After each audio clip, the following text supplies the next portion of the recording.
സംസ്ഥാനത്ത് വേനൽ ചൂട് കഠിനമാകുന്നതോടെ ജനവാസ കേന്ദ്രങ്ങളിൽ പാമ്പുകളുടെ ശല്യം വർദ്ധിക്കുന്നു.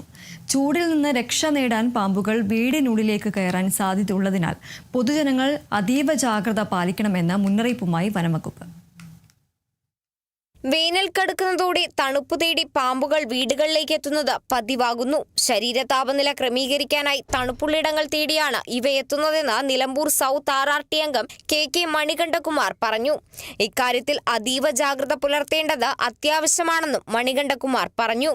ഈ ചൂടുകാലത്ത് നമ്മളെ പാമ്പുകൾ കണ്ടമാനം ഇറങ്ങാൻ സാധ്യത കൂടുതലുണ്ട്. നമ്മളെ വീടും പരിസരവും നല്ല വൃത്തിയായി സൂക്ഷിക്കുക, അതെല്ലാം ചെയ്യുന്ന കാര്യം തന്നെയാണ്. ഒന്നുകൂടി ശ്രദ്ധ പുലർത്താൻ വേണ്ടി പറയാൻ കേട്ടോ. നമ്മളെ ഇപ്പോൾ പുറത്ത് ടാപ്പ് ഉണ്ടെങ്കിൽ പൈപ്പ് തുറന്നിട്ട് കഴിഞ്ഞാൽ പരമാവധി അത് ഭദ്രമാക്കി അടച്ചു വെക്കുക. അതുപോലെ പൈപ്പിന് ചുറ്റും ചപ്പുകുപ്പകൾ കൂട്ടിടാതിരിക്കുക. അതുപോലെ വീട് ജനലുകൾ തുറന്നിടുകയാണെങ്കിൽ നമ്മൾ അതിന് ചാരി വല്ല വിറകുകളോ അല്ലെങ്കിൽ അതിന് അകത്തോട്ട് കയറാൻ സാധ്യതയുള്ള സാധനങ്ങളൊക്കെ മാറ്റിയിടുക.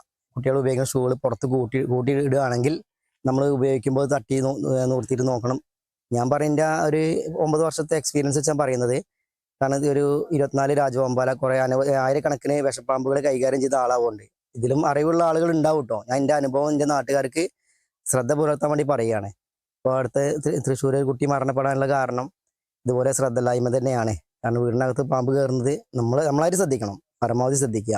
മക്കൾ പിന്നെ ഈ എന്താ പറയുക മീൻ വളർത്തുന്നുണ്ട്, അതൊക്കെ വളരെ ശ്രദ്ധാപൂർവ്വം കൈകാര്യം ചെയ്യണം. കാരണം അതിൻ്റെ അടുത്തൊക്കെ വന്ന് പാമ്പുകൾ നിൽക്കാൻ സാധ്യത കൂടുതലുണ്ട്. അമ്മമാർ ശ്രദ്ധിക്കേണ്ട കാര്യം വെച്ചാൽ വീട്ടിൽ വിറകുകളൊക്കെ കൂട്ടിയിട്ടുണ്ടാവും, അത് ഓടിച്ചെന്ന് കൈകൊണ്ട് എടുക്കാതിരിക്കുക. ഒരു നീളമുള്ള കമ്പ് കൊണ്ട് തട്ടി നോക്കിയിട്ട് എടുക്കണം. പിന്നെ ചകിരിപ്പൊളി കൂട്ടിയിട്ടുണ്ടെങ്കിൽ അതൊക്കെ നോക്കി കൈകാര്യം ചെയ്യുക.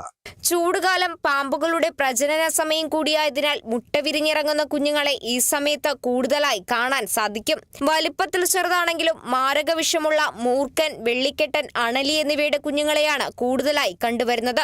ജലസംഭരണികൾ, കുളിമുറികൾ, ഗോവണിപ്പടികൾ, ചെരുപ്പുകൾ വെക്കുന്ന ഇടങ്ങൾ, തണുപ്പുള്ളിടങ്ങൾ എന്നിവിടങ്ങളിൽ പാമ്പുകൾ ഒളിഞ്ഞിരിക്കാൻ സാധ്യതയുണ്ട്. വീടിനോട് ചേർന്നുള്ള വള്ളിച്ചെടികളിലൂടെയോ മരക്കൊമ്പുകളിലൂടെയോ ഇവ വീടിനുള്ളിൽ കയറിപ്പറ്റാം. അതിനാൽ ജനലുകളും വാതിലുകളും കൃത്യമായി അടയ്ക്കുന്നുണ്ടെന്ന് ഉറപ്പുവരുത്തണം. ഷൂസുകൾ, ഹെൽമറ്റുകൾ എന്നിവ പുറത്തു വെക്കുന്നത് ഒഴിവാക്കുകയും ഇവ ധരിക്കുമ്പോൾ ശ്രദ്ധിക്കുകയും വേണം.